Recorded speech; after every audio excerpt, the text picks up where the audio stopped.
मेहनत से सींच के मिट्टी को खेतों के नाम जवानी लिखी, खलिहानों में रौनक भर कर किसान ने अपनी कहानी लिखी।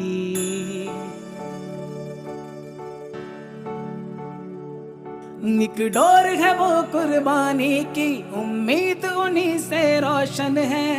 हर निवाले से रिश्ता उसका, घर में उसी से पोषण है।